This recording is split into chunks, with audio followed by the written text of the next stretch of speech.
Yo, So, we get 360 debugs yet? I'm talking to Microsoft right now about it. Should have to take theirs back, so we're 360 list for a while.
It's so big. Why is it black? What?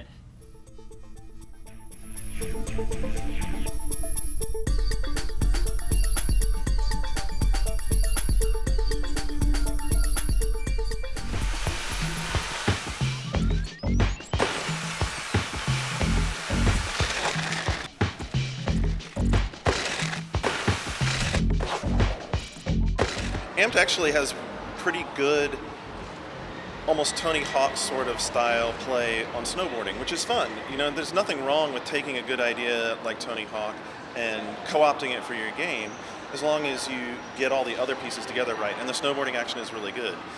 The part that everyone's going to remember is this nuts story that they put into it, where they're trying to get this whole SSX, cool border, whatever vibe, and it totally misses the mark. It's so bad that really, like I put in the review, you get through about halfway and you're starting to laugh at it, and you're not laughing with it, you're not laughing for them, you're actually laughing at it because it's so bad and it misses the idea. I got that special je ne sais quoi, now meet the rest of Menage a Bras.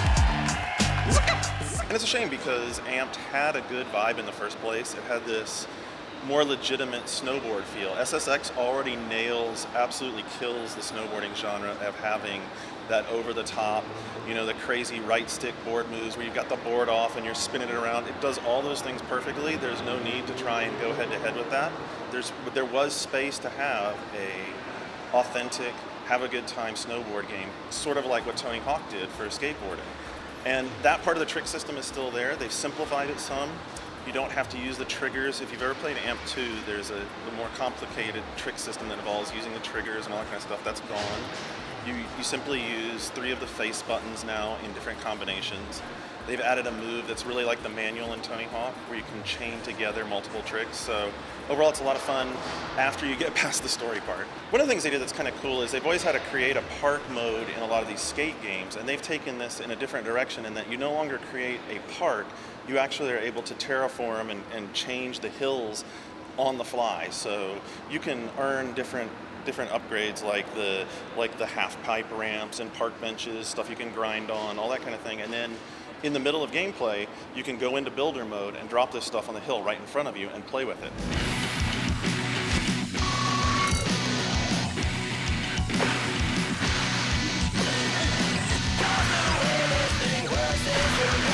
This game is aimed at someone who enjoys extreme sports, wanted to just have fun with the machine and have fun with snowboarding, isn't worried about the professional snowboarders. I think they're probably going to have alienated a lot of the Amped fans because you don't have those professional snowboarders in there. There's some costumes that are unlocks, that are the unlocks of actual characters, you know, actual snowboarding guys' outfits, but the personalities themselves are no longer in the game. So I think it's really very much a move of Amped towards the casual game player. It's not for the hardcore snowboarder. And I think that probably people who are looking for that extreme sport, like over-the-top thing, are still going to enjoy SSX more. So this is really aimed at someone who's into the Tony Hawk style gameplay and wants to do it on a mountain.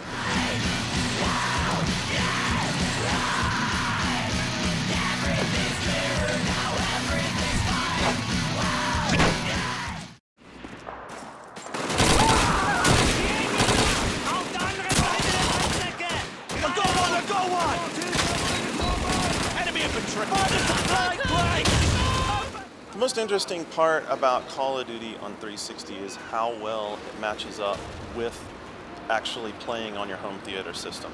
And that really, to me, is the big difference. This is such a cinematic game, and it really shows off the power of the console and what someone who's really committed to doing good stuff with it is capable of pulling off. The sound, the visuals, and what's significant that I don't know if it comes through well enough in the review is that's really, they take good advantage of that in the actual play of the game. For instance, the smoke grenades have been shown off a lot, and you see how pretty it looks and how great the volumetric smoke looks and all that. But it's more than just a good effect. It's very important in the way the game plays that you lay down smoke and use it strategically for cover, because the game is very much a cover and concealment and advance game. Davis, take out their ammunition and fuel stockpile. Get moving! McGregor, watch the perimeter! Many of these cinematic shooters have been on consoles before, but you always felt really, really confined to a corridor. Almost so much so you could reach out and feel the edges, especially like Medal of Honor. This game finally opens that up on the console. I'm not saying it's not totally linear, it's very linear. It still keeps you focused on key events so it has that big dramatic feel. That said, when you go through these areas, it's broad enough that you don't feel like you're just being corralled down a cow chute. You actually feel like, oh, I could go over here and approach this way, or I could go over here and approach this way. It looks great on a high-end television, and the sound especially. Even if you have a nice PC set of speakers, you're talking 4 small drivers and a sub. Whereas if you're in a good home theater, people have spent literally thousands of dollars on these speaker systems, and we've heard it over those in our demo room, and it's shocking, It's absolutely incredible when you hear the bullets go by and you hear the guys calling out commands behind you, and you've got the mortar rounds and the artillery shells going off. It's earth-shattering, and that comes home much more strongly in the home theater than it does on the small PC experience. And again, in controls, they've fine-tuned this to the controller so well.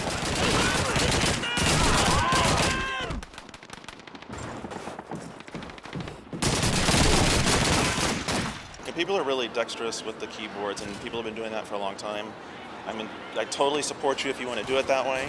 I just think that it's so nice to be able to sit down in front of your big screen TV with the sound system going, and it plays so smoothly with the controller that it's a better experience on 360. This is absolutely a must-buy. This should be on your list of games. To the east! Looks like we're in for a bloody hard fight, lads. Get us back quickly, Private. Yes, sir. Davis, McGregor, get in the Bren carrier. Move! We're finished here.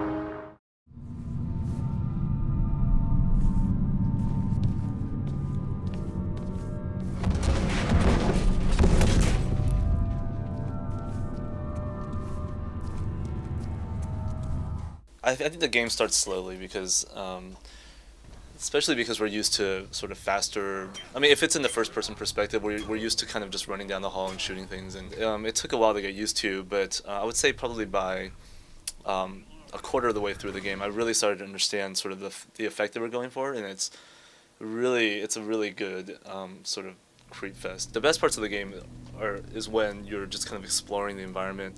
You have this. It's kind of like a crime scene tool that you use to look for clues all around, and if you do see a clue, it's sort of bright. It's a little like bright green or something like that. All you have is this blue light, and it's like a completely dark house. You just have this blue light, and you're flashing it around, and you're following this like nonsensical scribbling that's written all over the walls, and then it stops at a door that's closed, and you just say to yourself like, I don't want to go through that door. Like the last thing I want to do is open that door, but you have to. And and then you put away that thing and you like get your crowbar ready, and I mean, it really does a good job of giving you that sense of dread. I mean, you always have that sense of dread.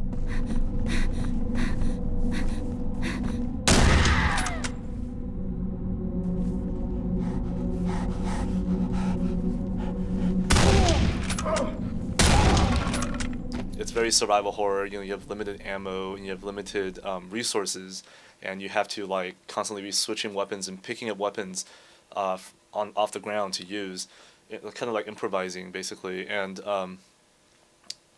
so the pacing is more RE like, but the aesthetic and the sort of the horror elements are very Silent Hill. I mean, and I would say that if anybody were to make a first-person Silent Hill, I mean, I think Monolith would be the ones who could do a good job with it, and I think they already kind of have.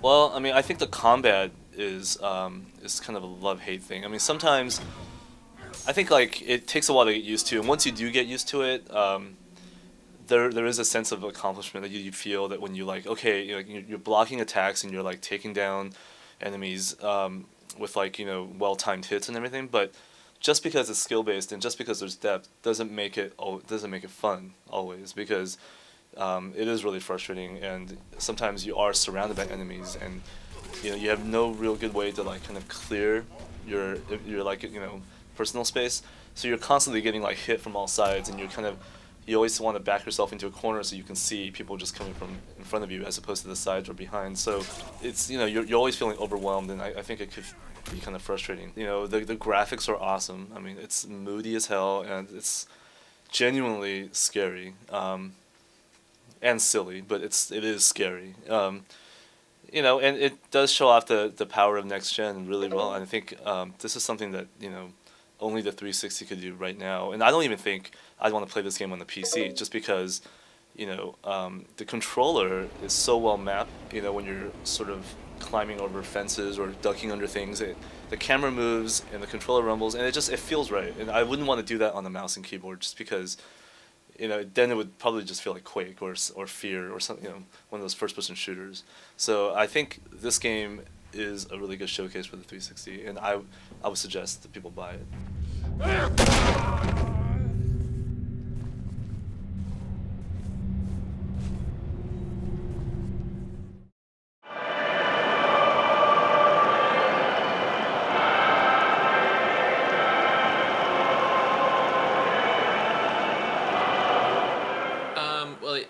FIFA looks really nice. It's got a kind of unusual visual style.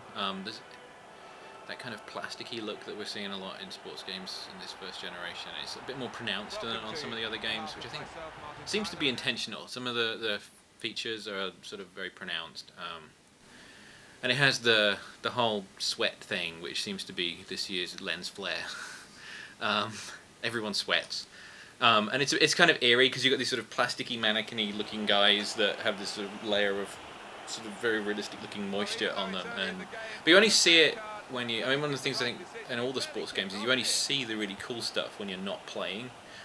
And you read all the hype that the publishers are putting out, and it's like, oh, you can see the emotion in their faces because it's so detailed. And it's like, you know, when you kick the ball out of bounds or you score a goal and they're trotting back to the center, and you get a good close up of them, and it looks really nice, but the logic on some of the players seems a little slower than we saw in the Xbox and PS2 version, and that one of the problems that with FIFA versus say winning 11 in the past was you always had a bit of a sense that you were leaving things to chance, and you passed the ball hoping that they'll, you know, they really nailed it recently, and we seem to be back to the hitting the pass button and hoping for the best thing rather than.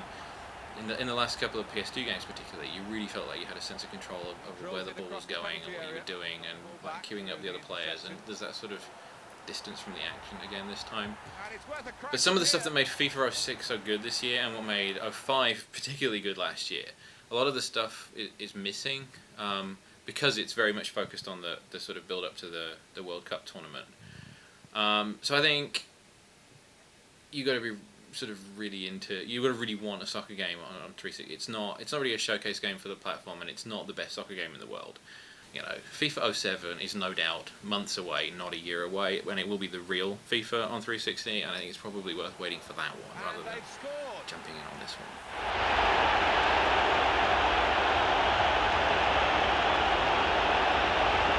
And the corner opens the way to a score here when the defenders just didn't deal with the first ball in. Help you? I'm looking for Jenny. Hey, Jenny. Our review might come off a little harsh for the 360 version just because the 360 specific features aren't that different. You know, it looks the same, it's got, you know, all the same features. It really isn't necessarily worth $10 more, especially if you're playing on a TV like this. That fact, you might even like it less. I mean, depending. It's kind of like a matter of taste. The frame rate is definitely better.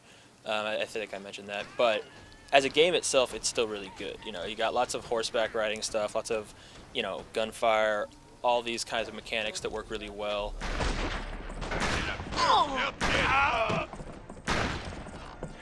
It's basically the same game. There's no new features, there's no live stuff, there's nothing else except higher resolution textures. So like you play it on HDV, you notice it looks a lot cleaner.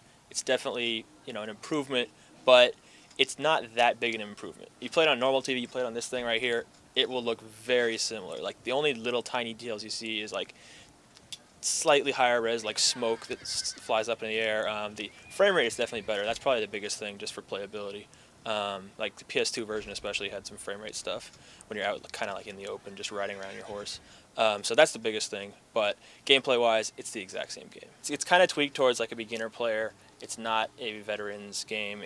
I mean, they'll enjoy it, sure, but it's made for people who aren't that familiar with these kinds of games. It's much more mainstream, so yeah.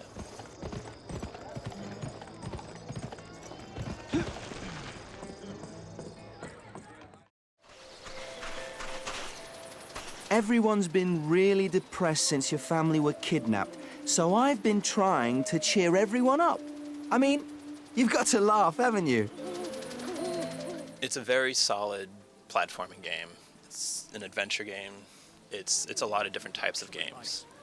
And usually it melds together pretty well. There's a lot of different stuff you can do with the different characters. There's a lot of switching you can do. Each character has a bunch of different powers. It's very, very colorful, very impressive technically. If you want to show off the 360 to your friends, and you pop in Kameo, if you have an HD especially, because then it's really impressive. Then you can see all the detail that they went into with the environments and all the colors and just the scale of all the levels. It's very impressive.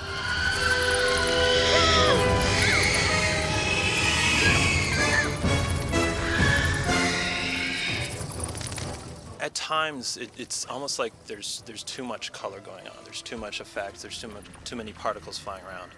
A big part of the game is recovering your elemental powers, and every once in a while, you'll have to free one of these powers from the dark elemental, I think it's called. And this fight always occurs in this negative land kind of thing where there's all sorts of filters going on, and there's a bunch of bats that fly around. And it's really impressive and really cool to look at. But when you're trying to figure out what you want to attack, it can get a little distracting. And there are points in the game that kind of thing happens. Like with so much going on, it's hard to pick apart. It's hard to pick out the genre standard stuff that you're supposed to be looking for, that you're trained to look for. The biggest flaw is that there seems to be a disconnect between the abilities of all the characters that you have and the levels that are designed around that. Where you have like 10 different characters. Each has 4 basic abilities. You can upgrade or you can learn new ones and you can upgrade those. And then the levels are pretty basic once you get through most of the game. And it seems that all the character powers aren't really fully realized. Like, you don't really need to upgrade all the characters. You don't really need to have all the powers to get through the game or to enjoy yourself.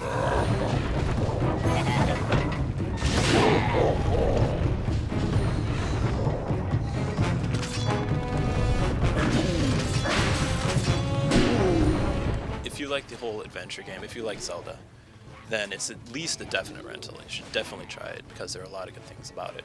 If you're on the fence about buying a 360, and Kameo's not really going to be the one to push you over the edge because it's kind of short. I finished in about maybe 12 hours. It lacks that I don't want to say killer app necessarily, but it lacks that epic feel that you should probably be getting with a game that's been in development for that long.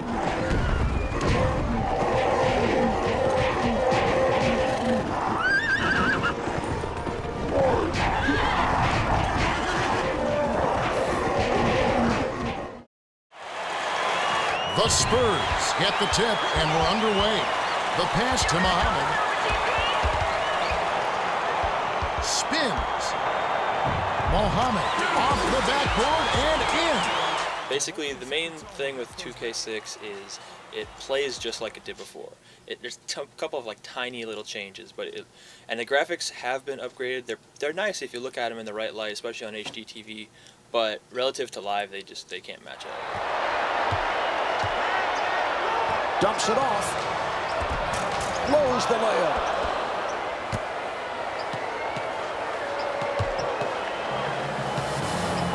Live's big thing is that it started from scratch. It redid the graphics. It redid the whole emotion of the game. Like the crowd gets into a lot more of the audio. You can hear people talking to you, all that kind of stuff. But they kind of lost features and animations. So like you'll see players and it's kind of like janky how when they transition from one animation into another, and it's kind of weird how they like don't have a full franchise mode and that kind of stuff. But just as far as it looks really good. I think part of the reason that 2K6 doesn't score as well on next gen is because Live has made so many advances in areas that it makes 2K6 look bad. Like Live 360 has the crowds, it has the visuals, it has the higher quality characters, it has all that stuff that 2K6 doesn't.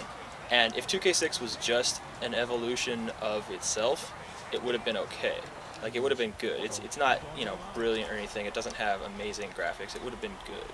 But because Live is so strong in areas that 2K6 fails, it makes 2K6 look worse.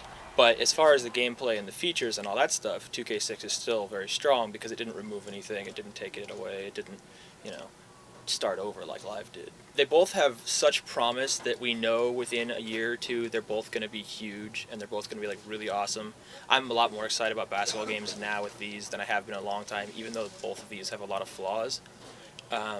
Just because you can see the realism finally getting there. Basketball games have never really mimicked the real game just because there's so many like intricacies and things that are tricky to translate into gameplay, so it's always a lot slower.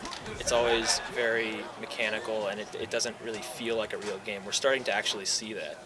And games like these, once they start to polish out the kinks, once Live gets the animations set and fills out its features, and once 2K gets its presentation up and gets more emotion in its game, these games are really going to be great. 2K7, 2K8, Defender right in his face.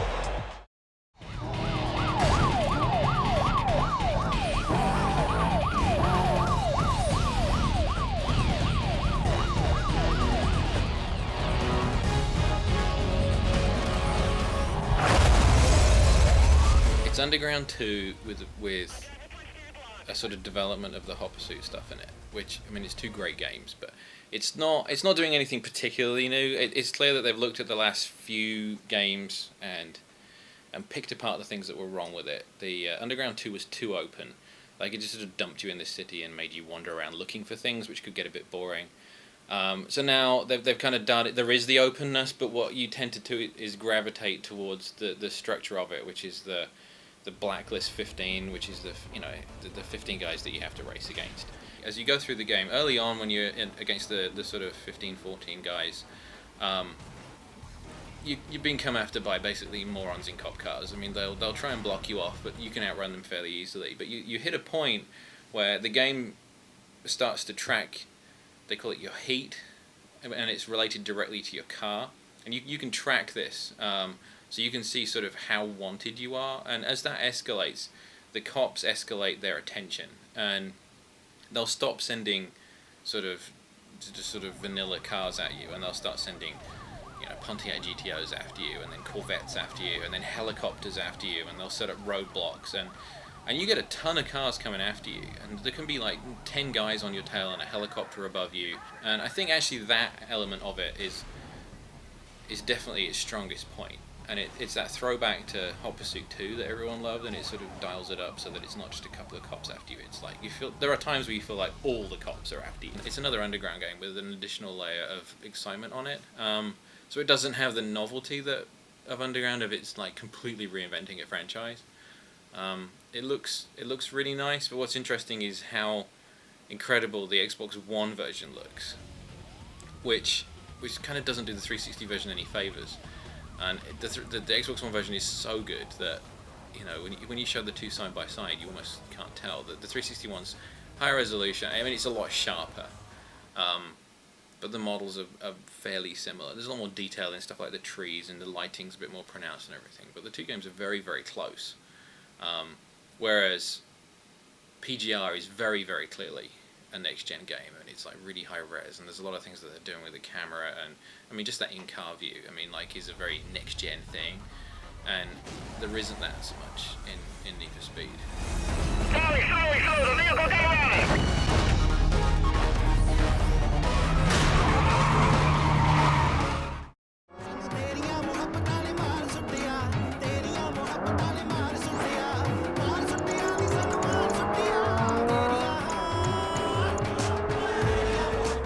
It's a relatively perfect racing game.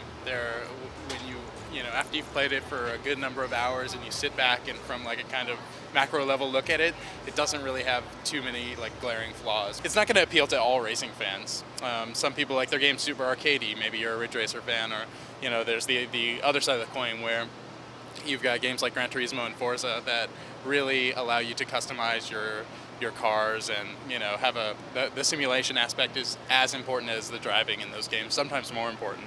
So the in-car dash view is like so important to the experience of this game, and no one else has really done that right before. The Square actually tried to do it when the PS2 first came out in a game called Driving Emotion Type S, but it was really terrible, and you couldn't control the cars that well, and so that game kind of failed. And there are other PC racing games that have tried it as well, but it really hasn't been done so well until now in PGR3.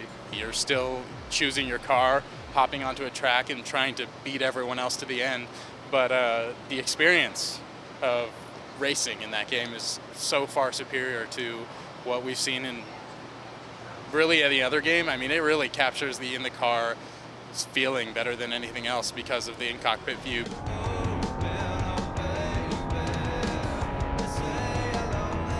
You know, I've heard people say that this game looks like it's, you know, maybe PGR 2.5 or 2.75, however you come up with something like that. But anyway, and that it looks like something that could be possible on the original Xbox or older consoles. And I have to say that simply is not true. Like, when you put this game in and you play it, it's, you know, a lot of people say that like graphics only matter for about 10 minutes when you're playing a game. You know, no matter how good looking a game is, you only really notice it for the first 10 minutes. And that is just not true when you're playing PGR. You know, the HDR lighting effects or the reflection effects, like being able to sit in your car and know that someone is coming up behind you because you can see the reflectors of, you know, the reflection of their reflectors in the front of their car, like reflecting off your windshield.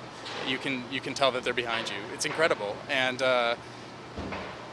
yeah, there's no way that an Xbox One can do anything even close to what PGR3 is doing. The closest that it ever comes is PGR2. And if you put PGR2 and PGR3 side by side, there's a clear difference between them.